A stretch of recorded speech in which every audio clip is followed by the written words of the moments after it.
নমস্কার, জয়শ্রী গণেশ। স্বাগতম আপনাদের প্রত্যেককে আজকের বিশেষ অনুষ্ঠানে। আলোচনা করছি রাশি সিংহ নিয়ে। সিংহ রাশির জাতক জাতিকাদের পরিস্থিতি কতটা পরিবর্তিত হবে শুক্রের ট্রানজিটে সেটি জানবো। দেখুন, শুক্র আপনার দশমপতি, আপনার কর্মাধিপতি। তাই কর্মাধিপতির যে কোনো অবস্থান আপনার প্রফেশনাল লাইফের উপর প্রচুর প্রভাব বিস্তার করে। তারপরে সেই কর্মাধিপতি ছিল নিচস্থ, যে কারণে ফর এ লং টাইম আপনি দেখলেন প্রফেশনাল ডিস্টারবেন্স, যে কারণে আপনি দেখলেন যে একটা লং টাইম প্রফেশনাল ডিস্টারবেন্স, যে কারণে আপনি দেখলেন যে একটা লং টাইম সমস্যা, যে কারণে আপনি দেখলেন আপনার ফাইন্যান্সের জায়গা ঠিক থাকছে না, যে কারণে আপনি দেখছেন কোনো না কোনোভাবে আপনার প্রফেশনাল প্রবলেমটা কনস্ট্যান্টলি কিন্তু চলে আসছে। আপনি চেষ্টা করলেও আপনার প্রফেশনাল প্রবলেমকে আপনি সলিউশন করতে পারছেন না। দেখুন, আমি কার্যত একটা কথা বিশ্বাস করি। কি বিশ্বাস করি? যে সমস্ত জাতক জাতিকাদের প্রফেশনাল প্রবলেম সমাধান হচ্ছে না, যে সমস্ত জাতক জাতিকারা ফাইন্যান্স থেকে শুরু করে অন্যান্য নানান বিষয়ে জর্জরিত অবস্থায় রয়েছেন, চাকরি চলে যাওয়ার পর থেকে নতুন চাকরি পাওয়ার ক্ষেত্রে যে সমস্ত জাতক জাতিকারা সত্যিই খুব সমস্যার মধ্যে রয়েছেন, যে ল্যাক অফ ওয়ার্ক, আপনার কোনো কাজ নেই, আপনার কোনো প্রফেশন নেই, ইউ আর প্রফেশনাল লেস, সেইভাবে যারা কন্টিনিউ করছেন, আমি খুব দায়িত্ব নিয়ে আপনাকে বলতে পারি প্রফেশনাল প্রবলেম অনেক বেশি সমাধানযোগ্য জায়গায় আসবে।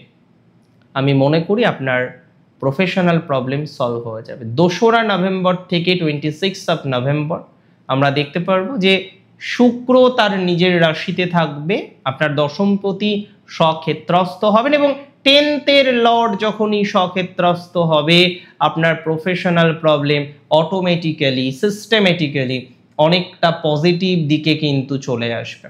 10th লর্ড যখনই স্টেবল হবে আপনি প্রফেশনাল প্রবলেম থেকে নিজেকে বাঁচিয়ে চলতে পারবেন।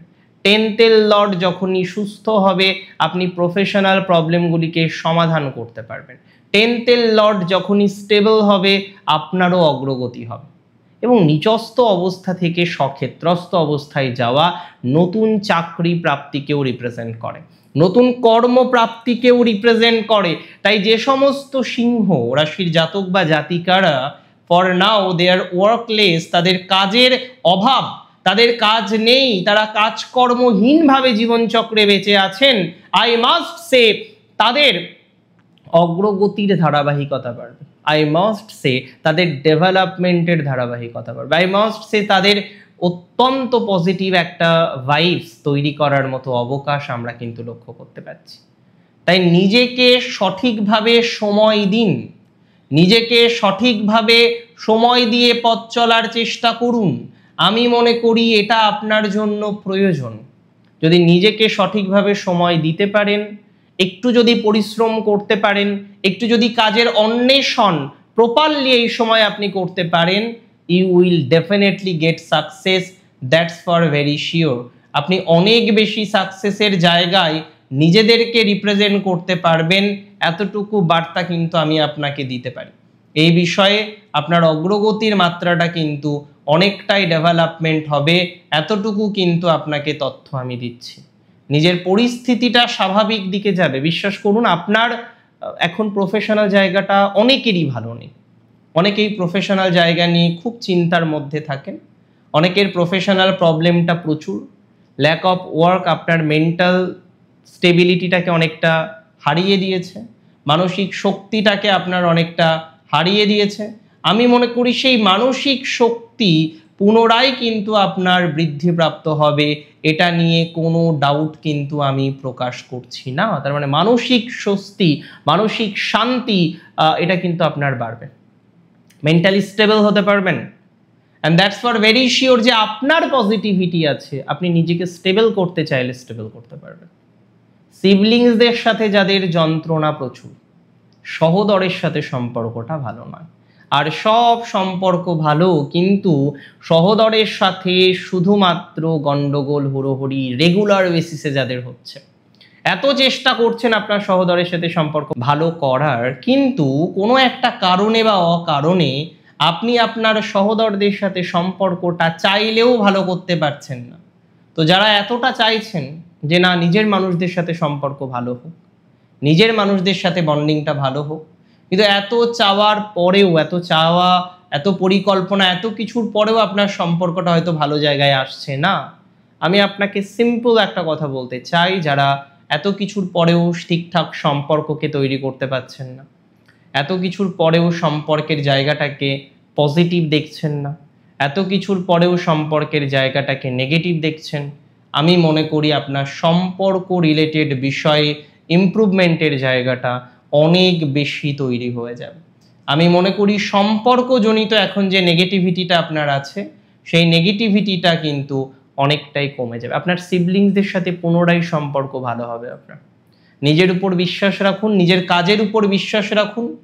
আপনি কোনো ভুল কাজ করেননি যে আপনার সম্পর্কটা এতটা ডিস্টার্ব হয়ে যেতে পারে বা এতটা ডিস্টার্ব হয়ে যাবে।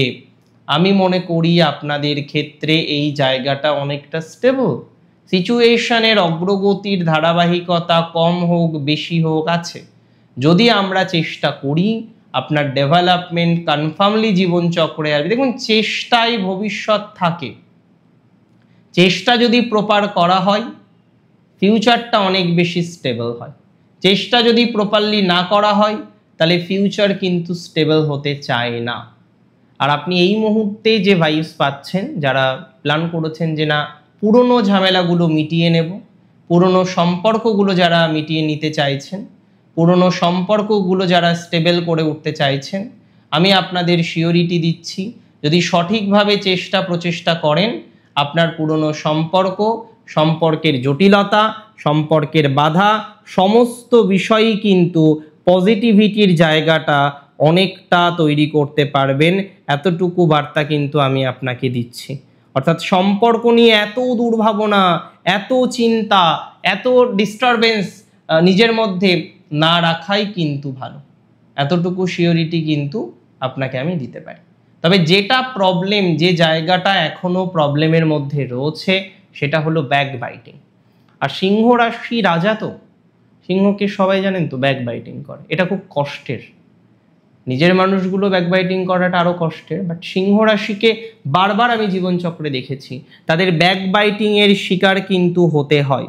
আমি মনে করি আপনাদের ক্ষেত্রে এই জায়গাটা অনেকটা ইমপ্রুভ করবে। ব্যাকবাইটিং থেকে আপনারা অনেকটা বেরিয়ে আসতে পারবেন, এতটুকু কিন্তু শিওরিটি আমি আপনাকে দিতে পারি, এতটুকু অ্যাসিওরিটি কিন্তু আমি আপনাকে দিতে পারি। ব্যাকবাইটিং থেকে বেরোতে পারবেন, একটা হাই প্রবাবিলিটি রয়েছে যে ব্যাকবাইটিং থেকে আপনি বেরিয়ে আসবেন। বিকজ অনেকেই আছেন যারা এই ব্যাকবাইটিংয়ের শিকার, কনস্ট্যান্টলি আপনাকে ব্যাকবাইটিংয়ের শিকার হতে হচ্ছে, বারবার চেষ্টা করেও আপনি ব্যাকবাইটিং থেকে সেইভাবে বেরোতে পারছেন না। তো যারা কনস্ট্যান্টলি চেষ্টা করছেন ব্যাকবাইটিং থেকে বেরোনোর জন্য, বাট তারপরেও আমরা দেখছি যে না একটা পজিটিভ জায়গা পাচ্ছেন না, একটা স্টেবল জায়গা নিজেদের তৈরি করতে পারছেন না, এই ট্রানজিটে দেখুন তো যে আপনার যোগাযোগ বাড়ে কিনা, বাড়বেই। এই ট্রানজিটে দেখুন তো আপনার ভাইয়ের সাথে সম্পর্ক, বোনের সাথে সম্পর্ক, সিবলিংসদের সাথে সম্পর্ক ঠিক হয় কিনা, হবেই। অর্থাৎ কোনো না কোনোভাবে আপনার সম্পর্কের স্টেবিলিটি আসার প্রবাবিলিটি আমরা কিন্তু অনেকটাই লক্ষ্য করতে পারছি, অনেকটাই ডেভেলপমেন্টের এক্সপেকটেশন কিন্তু আমরা এক্সপেক্ট করতে পারি। এতটুকু শিওরিটি কিন্তু আমি আপনাকে দিচ্ছি যে ভালো কিছু হবে, ভালো কিছু ডেভেলপমেন্টের জায়গায় নিজেদেরকে নিয়ে যেতে পারবেন। শুধুমাত্র মাথায় রাখবেন এই ট্রানজিট বেশি দিনের নয়, সুতরাং চেষ্টাটা একদম প্রথম থেকে করার চেষ্টা করবেন। ভালো কোনো অফার এই সময় আপনি পান, নিঃসন্দেহে you can accept that offer. I believe যে সেটা আপনার জন্য নেগেটিভ হবে না। আই বিলিভ সেটা আপনাকে আরও ভালো কিছু জীবনচক্রের ফলাফলগুলো প্রোভাইড করতে পারে। অনেক ভালো থাকুন আপনারা প্রত্যেকে, সুস্থ থাকুন, স্বাভাবিক থাকুন। শেষ করছি আজকে এখানেই আমাকে আজকে হয়তো শেষ করতে হবে, শেষ করছি। ভালো থাকবেন আপনি। জয় শ্রী গণেশ।